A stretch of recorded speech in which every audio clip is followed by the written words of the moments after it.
अस्सलाम वालेकुम। लेक्चर से स्टार्ट करते हैं। आज हमने पढ़ने हैं लेवल ऑफ एश्योरेंसेस। ठीक है, एश्योरेंस के कितने लेवल्स हैं? चलो स्टार्ट करते हैं। Assurance means confidence. There are 3 levels of assurance depending on extent of work. Okay, assurance का क्या मतलब है? कॉन्फिडेंस।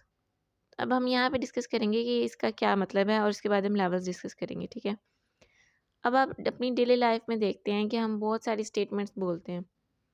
उसमें से किसी पे हमें ज़्यादा कॉन्फिडेंस होता है और कुछ कुछ पे हमें कम कॉन्फिडेंस होता है। अगर हम कहें कि हमारे मैट्रिक में कितने मार्क्स आएँगे, हम हमारे मैट्रिक पे कितने परसेंट मार्क्स आए थे, तो हम कॉन्फिडेंट होंगे क्योंकि हमारा रिज़ल्ट आ चुका है और हम उस बात पे कॉन्फिडेंट हैं कि हाँ, इतने परसेंट हमारा रिज़ल्ट आया है। फॉर एग्ज़ाम्पल 80% मार्क्स आए हैं, तो हम ये कहेंगे कि हमारा 80% रिज़ल्ट आया है। वो उस स्टेटमेंट में हम कॉन्फिडेंट ज़्यादा होंगे बजाय इसके कि अगर हम किसी से पूछें कि आप क्या इस एग्ज़ाम में पास हो जाएँगे? बेशक वो उस पे कॉन्फिडेंट होगा लेकिन उसके कॉन्फिडेंस लेवल में बहुत डिफ़रेंस होगा मैट्रिक वाली बात पे और इस वाली बात पे। अंडरस्टैंड कर रहे हैं आप? चलें, इसी तरह अब हमारे पास ये लेवल्स ऑफ एश्योरेंस होते हैं जो हम क्लाइंट्स को प्रोवाइड करते हैं, ठीक है? जब हम ऑडिट कर रहे होते हैं तो हमारे पास डिफरेंट लेवल्स ऑफ एश्योरेंसेस होते हैं कि अगर हम इतने प्रोसीजर्स और इतने एविडेंस कलेक्ट कर लेंगे, इतने प्रोसीजर्स अप्लाई करने के बाद, इतने एविडेंस कलेक्ट करने के बाद हमारे पास इतने परसेंट एश्योरेंस आएगी। तो ये लेवल्स होते हैं एश्योरेंसेस के। और जब हम ये कॉन्ट्रैक्ट साइन करते हैं क्लाइंट के साथ, तो टर्म्स एंड कंडीशंस में ये लिखा जाता है कि कितने परसेंट किस लेवल ऑफ एश्योरेंस की आप डिमांड कर रहे हैं या आपको किस लेवल की एश्योरेंस चाहिए अपने फाइनेंशियल स्टेटमेंट्स में। ठीक है, ये आप ऑडिट स्टार्ट होने से पहले ही इंगेजमेंट लेटर में तय करते हैं। जिस लेटर में ये सारी टर्म्स एंड कंडीशंस लिखी जाती हैं, उस लेटर को इंगेजमेंट लेटर कहते हैं। और इंगेजमेंट लेटर जो है वो ऑफिशियल स्टार्ट होता है ऑडिट का, और जो ऑडिट रिपोर्ट होती है वो ऑफिशियल एंड होता है। ठीक है, ऑडिट का अनऑफिशियल स्टार्ट इंगेजमेंट लेटर से पहले भी चलता है और अनऑफिशियल एंड जो है वो ऑडिट रिपोर्ट के बाद भी चलता रहता है, लेकिन ये ऑफिशियल स्टार्ट और एंड होता है। ठीक है, अच्छा, उसके बाद अब हम इसके लेवल्स पढ़ेंगे, तो हम एक डायग्राम के थ्रू से इसको हम पढ़ते हैं। ओके, हम आ गए हैं इस डायग्राम पे। यहाँ पे है लेवल ऑफ एश्योरेंस हम पढ़ रहे हैं। ठीक है, लेवल ऑफ एश्योरेंस में 3 लेवल हैं। ये लिमिटेड एश्योरेंस लेवल, ये हमारे पास रीज़नेबल एश्योरेंस लेवल और ये हमारे पास एब्सोल्यूट एश्योरेंस लेवल। लिमिटेड को मॉडरेट और नेगेटिव भी कहते हैं। Limited assurance level, moderate assurance level और नेगेटिव लेवल ऑफ एश्योरेंस। इसी तरह रीज़नेबल को रीज़नेबल एश्योरेंस लेवल भी कहते हैं, हाई लेवल भी कहते हैं और पॉजिटिव एश्योरेंस भी कहते हैं, और एब्सोल्यूट एश्योरेंस को एब्सोल्यूट एश्योरेंस ही कहते हैं। ठीक है, अब हमने 3 लेवल्स हमारे पास 75%, 95% और 100%। ठीक है, 100% पे एब्सोल्यूट एश्योरेंस होती है, 95% पे रीज़नेबल एश्योरेंस होती है और 75% पे लिमिटेड एश्योरेंस होती है। हमने एडवांटेजेस ऑफ ऑडिट में पढ़ा था कि auditor identifies most of the misstatements, not all the misstatements. ठीक है, अब जो ये मोस्ट ऑफ द मिसस्टेटमेंट्स में मोस्ट जो कीवर्ड है ना, ये हमने यहाँ पे देखना है कि जो लिमिटेड एश्योरेंस है इसमें मोस्ट का मतलब कुछ और है, और जो रीजनेबल एश्योरेंस है इसमें मोस्ट का मतलब कुछ और है। मोस्ट यहाँ पे 75% तक है, 75% तक मिसस्टेटमेंट्स जो हैं वो आइडेंटिफाई कर लेता है, और जो यहाँ पे रीजनेबल एश्योरेंस है इसमें 95% तक, और जो एब्सोल्यूट एश्योरेंस है ये हम प्रोवाइड ही नहीं कर सकते। ठीक है, ये हम नेक्स्ट पढ़ेंगे। अच्छा, अब हम आ जाते हैं यहाँ पे लिमिटेड एश्योरेंस पे। ठीक है, अब हमने जब ऑडिट स्टार्ट किया, ठीक है, तो ऑडिट में हमने प्रोसीजर्स अप्लाई करते गए उससे हमें एविडेंस मिलता गया। जब एविडेंस मिला तो हमें उसके बारे में एश्योरेंस भी मिल गई। ठीक है, प्रोसीजर्स अप्लाई करते गए, एविडेंस मिलता गया और एश्योरेंस होती गई। ठीक है, अब हमें इसमें 75% तक हमने इसमें प्रोसीजर्स अप्लाई किए, क्योंकि प्रोसीजर अप्लाई करने से पहले ही हम क्लाइंट से पूछ लेते हैं कि आपको किस लेवल ऑफ एश्योरेंस, क्या कौन सा लेवल ऑफ एश्योरेंस चाहिए, तो इस वजह से हम उतने ही प्रोसीजर्स अप्लाई करते हैं। ठीक है, अब अगर हमें क्लाइंट ने कहा है कि उसको लिमिटेड एश्योरेंस चाहिए, इसकी बहुत सारी रीज़न हो सकती हैं कि उसको लिमिटेड क्यों चाहिए या रीज़नेबल क्यों चाहिए। इसमें मतलब ये भी हो सकता है कि उनके पास हो सकता है पैसे कम हो या टाइम कम हो, एट्सेट्रा, ये सारी चीज़ें आ सकती हैं। ठीक है, अब हमने देखा लिमिटेड एश्योरेंस में प्रोसीजर एविडेंस अप्लाई करने के बाद हमारे पास एश्योरेंस आ गई। अब अगर इसके बाद ऑडिट के बाद अगर कोई भी मिसस्टेटमेंट सामने आई, अगर तो वो इस पोर्शन में से हुई जो हमने ऑडिट नहीं किया है, जो रिस्क वाला पोर्शन है, तो वो उसकी ज़िम्मेदारी हमारी नहीं होगी। लेकिन अगर वो इस पोर्शन में से हुई जिसका ऑडिट हमने किया है तो उसकी भी आगे 2 कंडीशंस हैं। अगर तो वो मेजर मिसस्टेटमेंट है तो हम उस मतलब तो हम उसके लिए कसूरवार हैं कि हमने सही से ऑडिट नहीं किया। लेकिन अगर वो माइनर मिसस्टेटमेंट है तो फिर वो उसका कोई मतलब उसकी कोई बात नहीं है, ठीक है? वो हम इग्नोर कर सकते हैं। इसी तरह रीज़नेबल एश्योरेंस पे आ जाते हैं। रीज़नेबल एश्योरेंस में भी हम प्रोसीजर अप्लाई करते हैं, अप्लाई करते रहते हैं, एविडेंस हमें मिलता रहता है। सपोज़ यहाँ पे 50% तक हमने कर लिया, अब हम क्या स्टॉप कर देंगे 50% तक? नहीं, क्योंकि जो रीज़नेबल एश्योरेंस है ये 95% तक जो है वो एश्योरेंस प्रोवाइड करती है। फिर हम प्रोसीजर्स अप्लाई करते रहेंगे, एविडेंस मिलता रहेगा, यहाँ तक कि 95% तक हमने प्रोसीजर्स अप्लाई करके एविडेंस हासिल कर लिया है और उसके बाद हमने उनको 95% तक एश्योरेंस प्रोवाइड कर दी है। अब इस केस में भी अगर ये हमारी ऑडिटेड फाइनेंशियल स्टेटमेंट्स देने के बाद अगर कोई भी मिसस्टेटमेंट सामने आती है, तो वो अगर वो रिस्क वाले एरिया में से है तो हम उसके लिए कसूरवार नहीं हैं। लेकिन अगर इस वाले एरिया में से आई है जो हमने ऑडिट किया है, तो वही सेम लिमिटेड जैसा कि अगर तो वो माइनर है तो हम इग्नोर कर देंगे, अगर मेजर है तो हम उसके लिए गिल्टी हैं, ठीक है?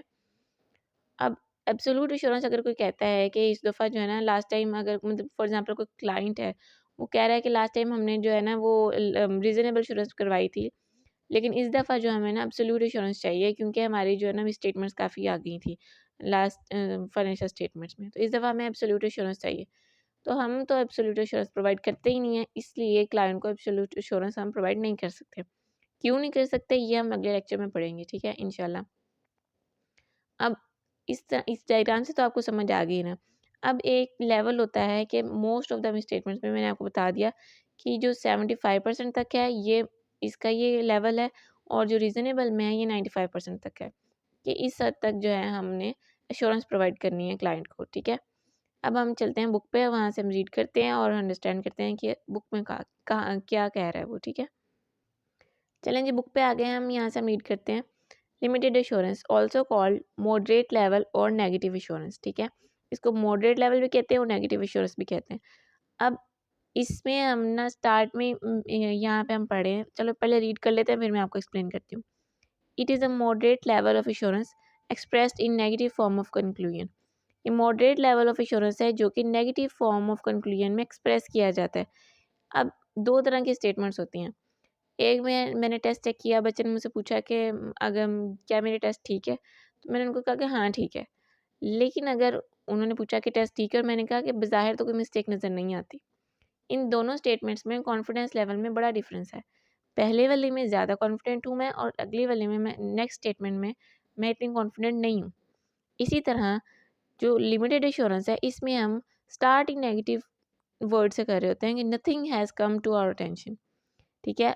आगे हम रीज़नेबल पढ़ेंगे तो रीज़नेबल में हम पॉजिटिव आंसर दे रहे होते हैं, पॉजिटिव एश्योरेंस प्रोवाइड कर रहे होते हैं। ये इन दोनों में डिफरेंस है। Okay, based on our review, nothing has come to our attention that causes us to believe that these financial statements do not give a true and fair view of the financial position of ABC Limited as at 31st December 2001 and its financial performance and cash flows for the year ended in accordance with IFRS, ठीक है? यहाँ पे हम start में ही negative word use कर रहे हैं कि ये नेगेटिव एश्योरेंस हम प्रोवाइड कर रहे हैं, इसमें नेगेटिव फॉर्म ऑफ कंक्लूजन दे रहे हैं, ठीक है? This level of assurance is usually given in review of historical financial statements और review of cash flow forecast. ये जो लिमिटेड एश्योरेंस है ये यूजुअली रिव्यू में दी जाती है जो कि हिस्टोरिकल फाइनेंशियल स्टेटमेंट्स का हो या फिर कैश फ्लो फोरकास्ट का रिव्यू, ठीक है? उस लेवल ऑफ एश्योरेंस में उस केस में हम ये वाला लेवल ऑफ एश्योरेंस प्रोवाइड करते हैं, ठीक है? नेक्स्ट आ जाते हैं हम रीजनेबल एश्योरेंस पे। Reasonable assurance also called as high level और पॉजिटिव एश्योरेंस, ठीक है? इसको हाई लेवल भी कहते हैं और पॉजिटिव एश्योरेंस भी कहते हैं। It is a high but not absolute level of assurance expressed in positive form of conclusion. ये हाई लेवल तो है लेकिन एब्सोल्यूट नहीं हो सकता, क्योंकि एब्सोल्यूट जो हम प्रोवाइड ही नहीं करते। 100% तो हो ही नहीं सकता, हर किसी भी प्रोफेशन में हम 100% एश्योरेंस नहीं प्रोवाइड कर सकते हैं, ठीक है? फॉर एग्जांपल डॉक्टर्स का प्रोफेशन है तो वो भी 100% क्या मतलब वो तो थोड़ी हद तक ये एश्योरेंस प्रोवाइड कर सकते हैं कि हम प्रोसीजर्स अप्लाई कर सकते हैं, बाकी ज़िंदगी और मौत तो अल्लाह ताला के हाथ में है। तो उस मतलब किसी भी प्रोफेशन में 100% एश्योरेंस कोई भी नहीं प्रोवाइड करता, जो प्रोफेशनल लेवल पे अगर हम बात करें तो, ठीक है। It's a high but not absolute level of assurance expressed in positive form of conclusion. ये जो है वो पॉजिटिव फॉर्म में हम इसको कंक्लूड करते हैं। आगे बढ़ते हैं। In our opinion financial statements give true and fair view of financial position of ABC limited at 31st December 2001 and its financial performance and cash flow for the year and then ended in accordance with IFRS। ठीक है, हम ये इसमें positive form में apply करते हैं कि financial statements give true and fair view. ऊपर वाले में लिमिटेड एश्योरेंस में हमने ये कहा था कि nothing has come to our attention, कोई भी ऐसी चीज़ हमारे सामने नहीं आई कि हम ये कह सकें कि फाइनेंशियल स्टेटमेंट जो हैं वो ट्रू एंड फेयर व्यू नहीं देती। लेकिन यहाँ पे हम कह रहे हैं कि financial statements give true and fair view of financial position of ABC limited. दोनों में बहुत डिफरेंस है। इसमें हम पॉजिटिव फॉर्म में कंक्लूड करें और लिमिटेड एश्योरेंस में हम नेगेटिव फॉर्म में कंक्लूड करें। Okay, this level of assurance is usually given in an audit of historical financial statements. जो रिजनेबल एश्योरेंस है ये हिस्टोरिकल फाइनेंशियल स्टेटमेंट्स के ऑडिट में हम ये वाला लेवल यूज़ करते हैं, ठीक है। ये वाला लेवल ऑफ एश्योरेंस जो है हम हिस्टोरिकल फाइनेंशियल स्टेटमेंट्स के ऑडिट में प्रोवाइड करते हैं। आगे, reasonable assurance means auditor doesn't certify और guarantee that financial statements are free from all misstatements. यहाँ पे ऑल जो है वो कीवर्ड है। There may still be some undetected misstatements even after the audit due to inherent limitation of audit. वो ये कह रहा है कि रीजनेबल एश्योरेंस में हम ये कभी भी सर्टिफाई या गारंटी नहीं देते कि फाइनेंशियल स्टेटमेंट जो है वो उसमें कोई भी मिसस्टेटमेंट नहीं है। ऐसा हरगिज़ नहीं हो सकता है, क्योंकि कुछ जो मिसस्टेटमेंट्स हैं वो अनडिटेक्टेड रह सकती हैं इनहेरिट लिमिटेशंस ऑफ ऑडिट की वजह से। बहुत सारे रीज़न ऐसे हो सकते हैं जिसकी वजह से मिसस्टेटमेंट सामने नहीं आ सकें और जो है हम 100% इंश्योरेंस प्रोवाइड नहीं कर सकें। अब वो इनहेरिट लिमिटेशंस क्या हैं ये हम नेक्स्ट लेक्चर में पढ़ेंगे इंशाल्लाह। अब हम इससे रिलेटेड जो है हम पास्ट पेपर करते हैं। एक जो पास्ट पेपर है वो कल वाले लेक्चर से रिलेटेड है और एक आज वाले लेक्चर से रिलेटेड है, वो हम उन पे चलते हैं। अच्छा जी, हमारे पास ये पास्ट पेपर है कल वाला टॉपिक से related. Briefly explain any 4 elements of an insurance engagement. Insurance engagement के कल हमने 5 एलिमेंट्स पढ़े थे। उसने पूछा है briefly explain any 4 elements of insurance engagement. तो हम इसके ऊपर इसमें कोई भी 4 किस्म के जो भी एलिमेंट्स हैं जो आप लिखना चाहें, जो आपको अच्छे से आते हैं, वो लिख लें। तो इसका आंसर हम देख लेते हैं। ये हमारे पास इसका आंसर है 3 party relationship, subject matter, suitable criteria, evidence. कोशिश करें कि एक पॉइंट एक्स्ट्रा लिख दें ताकि अगर कोई मिसस्टेटमेंट हो या आपकी मिस्टेक हो जाए कहीं पे तो एक पॉइंट आपको मिल जाए उस सही वाले का, ठीक है।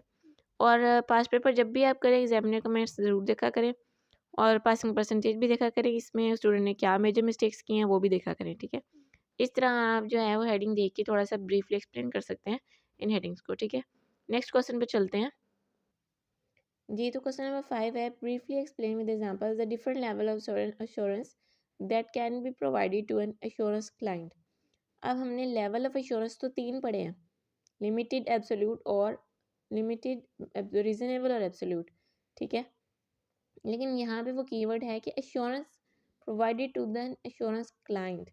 जो आप क्लाइंट को प्रोवाइड कर सकते हैं वो वाले लेवल्स आपने लिखने हैं। एब्सोल्यूट तो हम प्रोवाइड कर ही नहीं सकते, तो हमने एब्सोल्यूट नहीं मेंशन करना है, हमने सिर्फ लिमिटेड और रीजनेबल मेंशन करना है, ठीक है। ये हमारे पास इसका आंसर है। यहाँ different level of assurance that can be provided to an assurance client, ठीक है।